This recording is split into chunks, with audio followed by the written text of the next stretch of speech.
Oui, c'est ce que je disais tout à l'heure. Nous, on vient de voir le début d'un spectacle et les gens étaient assis sur des gradins en pierre et ça se jouait dans la rue. Est-ce que ici, finalement, on ne retrouve pas un peu l'aspect du théâtre en Grèce où les gens étaient sur des gradins aussi en plein air?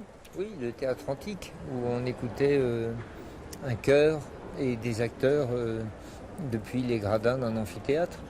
C'est vrai, vous avez raison. Ça indique surtout quelque chose, c'est qu'il faut abattre les murs qui séparent le public des acteurs. C'est ça qui est merveilleux dans le festival des agitateurs de rêve, c'est que ce n'est pas le public qui vient au théâtre, mais c'est le théâtre qui vient se répandre dans les rues de la ville. Parce qu'on a tellement tendance à penser que le théâtre est destiné à ne concerner qu'une minorité de personnes très sophistiquées, très élaborées, très éduquées, et qui ont un accès difficile et presque crypté au théâtre. Mais là, c'est le contraire.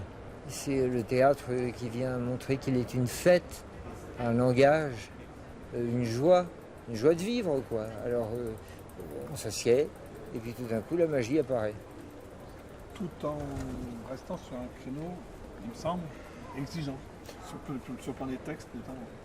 Oui, bien sûr, ça n'est pas parce qu'on essaye de toucher le plus grand nombre d'oreilles, ça n'est pas parce que la poésie essaye de rencontrer un public qu'elle va être de mauvaise qualité. C'est ça qui est merveilleux à mon avis dans un certain théâtre de rue, c'est qu'il conserve une qualité, une valeur, une force, quoi. Et pourtant il s'adresse à tous.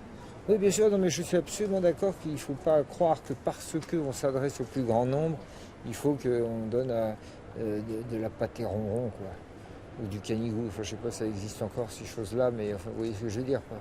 Pas de la pâté, quoi. Non, au contraire, on vient porter le mot et la poésie jusque dans les rues, jusque dans les ruelles, sur le flanc des montagnes, au bord des lacs. Et il peut naître un très beau verbe de cette rencontre entre le théâtre et le public. Même un public de hasard qui ne savait même pas qu'il allait aller au théâtre le soir. Mais comme le théâtre vient à lui, c'est une soirée qui naît. Parfait. Merci beaucoup, Sébastien. Je vous en prie.